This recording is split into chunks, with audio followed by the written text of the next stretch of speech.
เฮ้อใส่แหละผู้สิเล่านะมาให้เล่าเลยได้โอ้ยดีบ่เจ้าสาวนะอันนี้เจ้าสาวนะไม่เสียเป็ดเจ้าช้างมันเด้นั่นกระช้างกินปนโน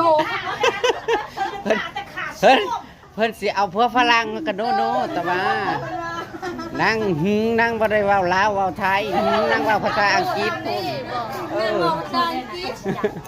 พุ่นนั่งเว้าภาษาอังกฤษพุ่นไอ้น่าลงเอ็ดเปิ้ลตุ๊ดจ้าไว้ตุ๊ดจ้าเขิน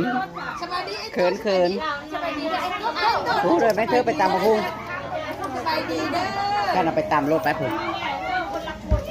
นี่เงามากินทั้งนักกินนี้ยังกันลบหลับอ๋อเอาป่านางตุ๋ยไว้จะเขาเห็ดนะเห็ดสิน้อยมาบัดมาผัดบะมีเต้นมีต้นน้องวะโอ้ยนึกว่างานแต่งลูกสาวโกกเพิ่นก็จะยิ่งใหญ่ลูกสาวกลางเพราะว่าลูกสาวโกกนี่ใหญ่ตามกระพุ้งแล้วตำกระพุ้งเลยไปเลยเอามาช่วยกันไปไปตามเมื่อจะไปหาไปตำท่านสิตำก็ไปตำโอ้ยอันนี้คือเศษงานแต่งร้านไปตุ๋ยน้องแม่ของข่าวลุยนั่นแม่ของข่าวลุยจะเอาโพใหม่เป็นเลยคุณแต่ว่าผู้เอ้ยอันนี้ฉกโดนฉกเขาเลยไหมผู้ละเกียบอันโดนว่าจิ้มทำเลยไม่ยังไม่เอาไปทำนี่นะขันช่างที่ขยันไข่50 บาทนะไปกับพี่นะเธอเร็วบ่มันเป็นน้ำโลกตาเลยไม่ไปโซ่เขาเก่าจะไม่ได้ตายบ้านเลยก็ได้ใบขับขี่น้ำโลกตาทำมาเพิ่มไม่ยังเตะเก่านะบอสนี่มองต่ำนั่นแจ็คแล้วฉันยังไม่ผ่านอ่านเลยกับผ่านแต่คืนนี้ก็อ่านพอผ่านดีได้ผ่านมันจะมาผ่านนี่เราจะมันแก่ยาใช้คนสองทีชอบมือฮะโอ้ยยามใดเองจะแล้วไปโหลดพุ่นกูอ้างทางใจด้วยไปโหลดยางผ่านก็ได้ว่าล่าทุกวันครั้งเลยคุณเยอะมากเดิมว่าล่ามีเห็นนี่นะล่านี่แหละเพื่อเอามาโอ้ยทั้งนี้ผู้เฒ่าอันเพิ่นอันห่อข้าวต้มเหรอ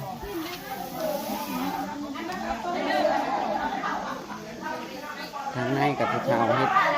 ฝ่ายผู้คนผู้แขนห่อข้าวต้มเตรียมจะดอกไม้ยิบกรกันหน่อยกัน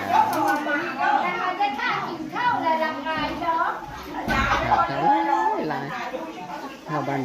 นาโขนะว่าฮะโอ้ยกินแล้วก็ดีกะยาเลยมาให้เล่าเลยให้เล่าเธอก็ยังที่หมายอยู่แต่ผีเขาบริญญาให้ไปหอดเรือนหอดซานค่อยมาหอดเรือนก็ได้ยังไม่ก็แต่เขายังที่หมายอยู่เขาหมายถึงป้าบอมาให้ยายพลเราหอดเรือนพี่น้องจะเป็นเพิ่นมานนึกว่าเพิ่นสิมานร้านเคยอันลูกเคยใหญ่เพราะลูกเคยกางอีกแล้วเพิ่นมานก่อนถึงมาตำกระปุ้นมีให้ลิโอตำกระปุ้นให้กิน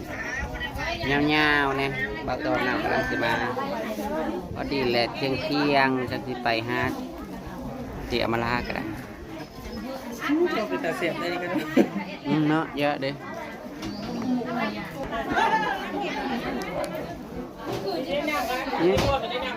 ฮะ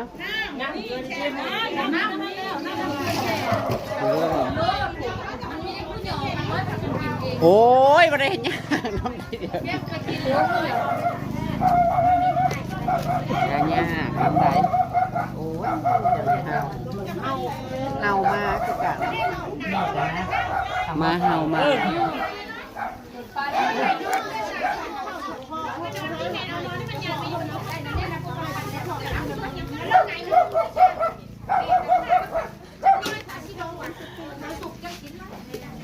สากให้มันย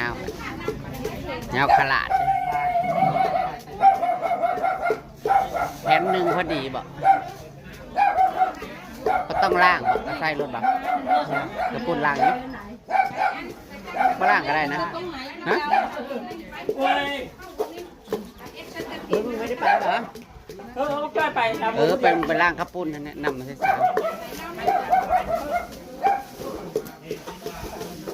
ปวดขานี่ขึ้นท่าลงท่าหมู่บ้านเนี่ยโอ้ยไปเฮ็ดบุญบ้านบุญซวยหมู่บ้านนี่ถูกอีหยังกว่า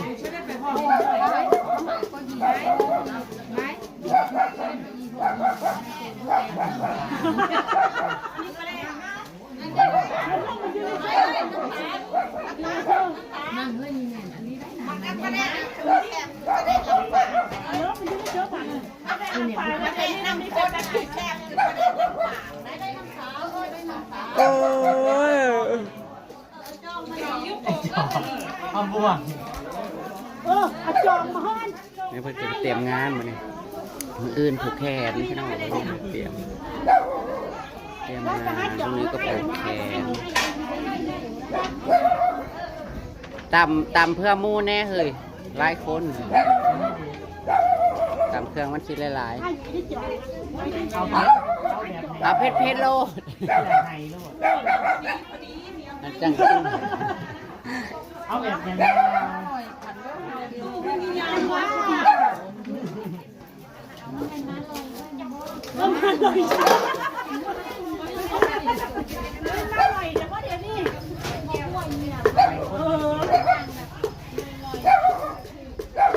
สีดำสีแดงเพิ่งก็เป็นจะโตใช่เดี๋ยวนี้นะจะง่ายก็แล้วหน้าจนอุ้งลืม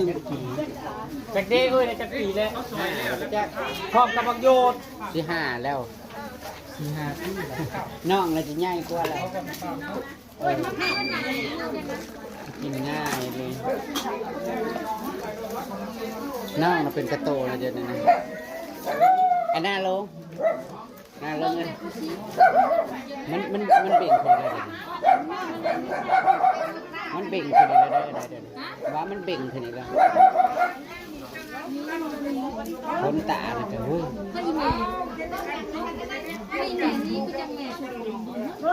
จะมาถ่ายตำกระปุกนะเขาจะให้ด้วยอดกระปุกกันจ้าโอ้ย โอ้ยนอกมาห้าวทีนอดบ่ได้เนี่ยปุ๊บจะตัด โอ้มันเอาหมูได้อยู่ได้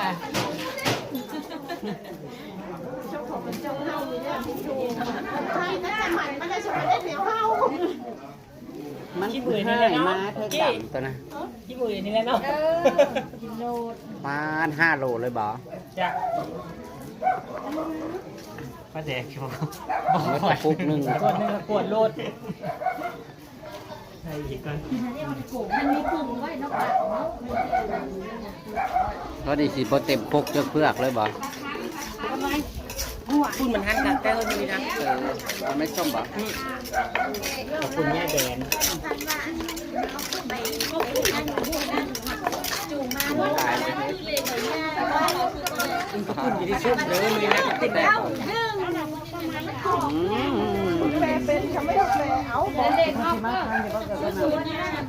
จักมามีการกระจายเลยคนละว่ายิ้มดูมันเผ็ดอยู่เดี๋ยวได้ในบัตร เพชร แต่ได้ในหมักกระทินนะ ที่อะไรเนาะเพชรหยอดมันสวยนี่เด็กอื่นใจอย่างหยอดมันหนักมันบอกแก่เขาจะไปเอาก็ไปเอา แต่มันเอาเลยว่าคือดีนะ ทางเวทีผู้เล็กที่ ได้ออกสั่งอันนั้น ไม่ได้เบิ่งเลขเบิ่งเบอร์เด้อไม่ได้ซื้อแล้วก็ คัดมือได้ซื้อจังจอบ ซื้อโลดเลขมูนั่นออกแน่นั่น ออก เป็นมาเอาบูเด้ง มันบอกเลขนั่นน่ะ ว่าชื่อนะคะมันอ้อเช็ดตัวพวกมันเฮาดิ โอ้โหบ่ก็ชื่อนะ มันบ่ได้เฮาหมูได้มันเฮามาดับ มือนั้นม้าครบส่งนั่งมันยังออก มือไปขึ้นทำผ้านับจังได้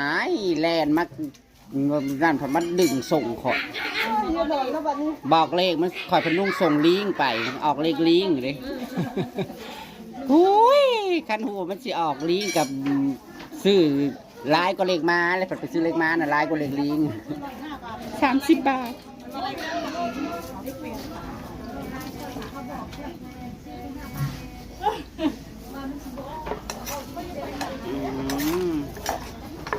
มันสิได้ไปกินแกงหน่อไม้อีกบ่คันนี้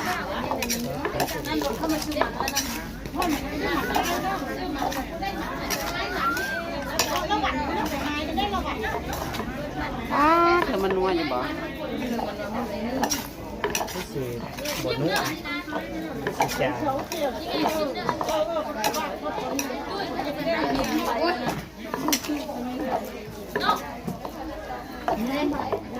ชิม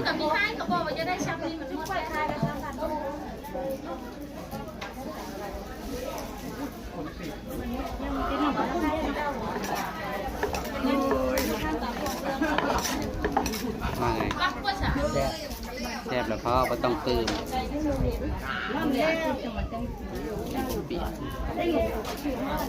เริ่มไหม โอ้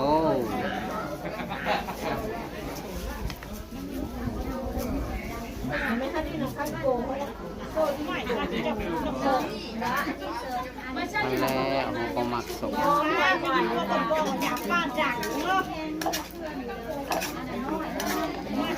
ขาจุดเป็นจุดเป็น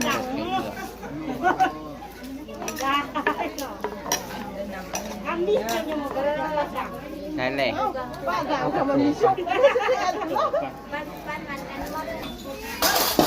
เพเลย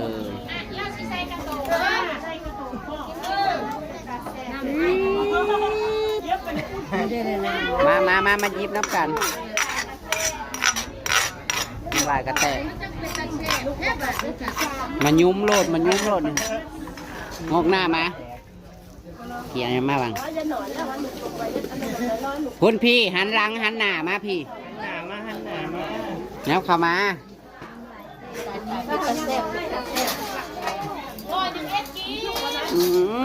ถามหาพ่อนี่ยังไปเอาคักอยู่ใช่ไหม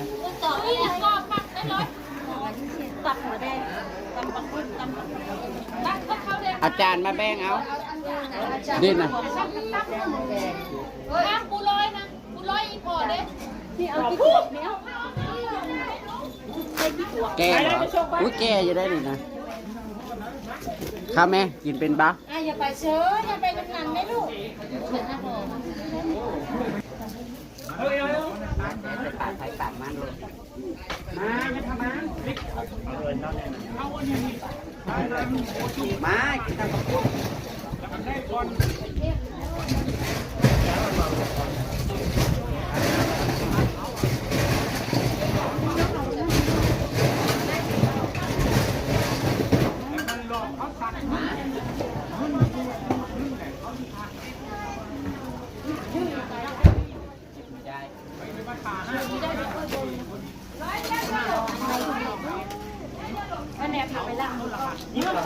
ไม่ได้เพชรเลย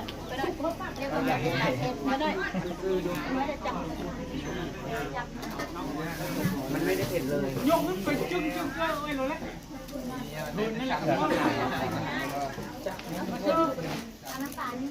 ย้อนชอบคุณไปเขาขับไม่ได้นั่นเลยนะเอาไม่ลูกเขา ท้องงานวันติดแดงเป็นโกยหุ่มนั่นติดแดงเอาแมนบอกคือตัวยุ่มบ่แม่นจะไปได้ตีแย่นั่นน้อยๆบอกคือว่าบอกคือโกยหุ่มบ่ว่าเจ้าถ้ากันเจ้าให้หุ่มดีกว่าไปอีพันคือแบบหุ่มในน้องให้แต่มันบ่มีให้กี่เบิดตุ่มมองเข้าไปนั่นแก่นั่นเนี่ยวันนี้นั่งคุยกันเราทำมา4 ชั่วโมงแล้วไม่สิทิพย์เนี่ยถึงต้นไฟว่าจะเกิดเป็นอะไรแง่ได้ด้วยนั่น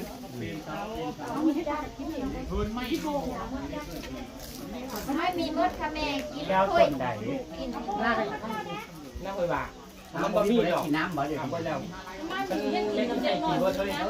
มาแล้วแม่ กินยาหมดอันเอาละแซงนะ เขาเอารถเค็มมันเบิร์ดแม่เขาเนี่ย ละแซง เราอ นะ ย่างเพชร เล่นไปกับขัน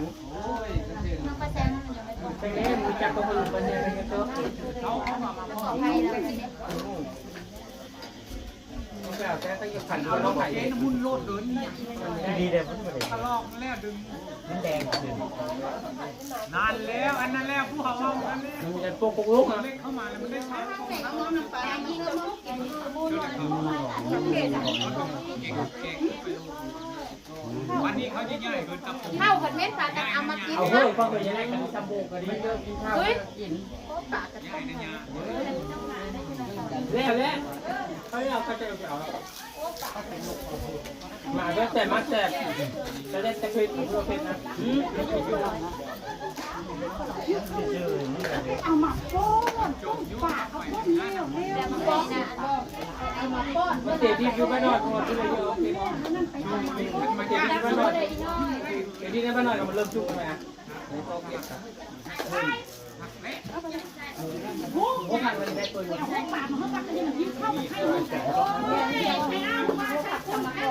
เบยเมื่ออันนี้น่าจะผกผัดแล้วกับเบยนี่กินโบ ปีหน้ายังไปพูดได้ตังค์แล้วเดิน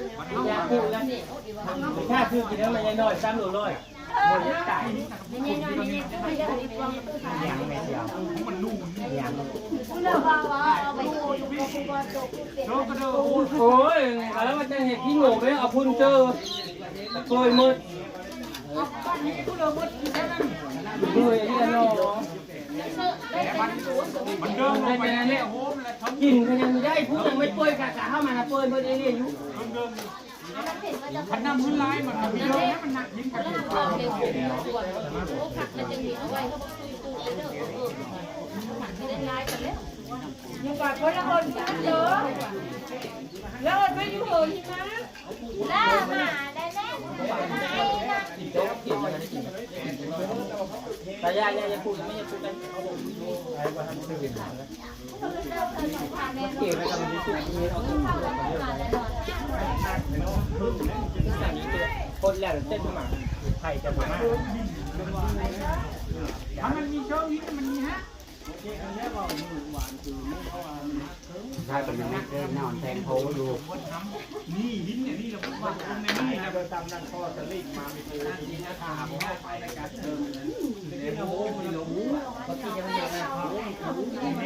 เผ็ดเนื้อเผ็ดไหน เดี๋ยวนี้นะคนเล่นมันจมมือนะโห นั่นแล้วมาถึงสองทานพักกะมาพี่น้องค่ะ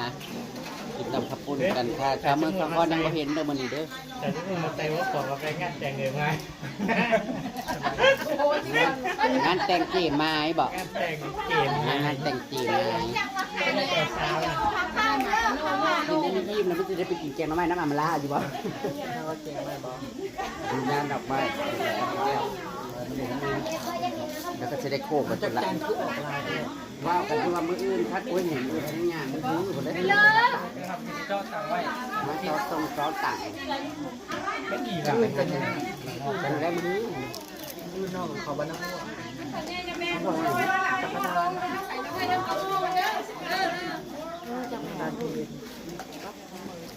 ที่การแค่ทำให้กับวัชมีก็พี่น้องพักติดตามกดปุ่นงานแต่งสาวไม้กันตามที่หาสวัสดี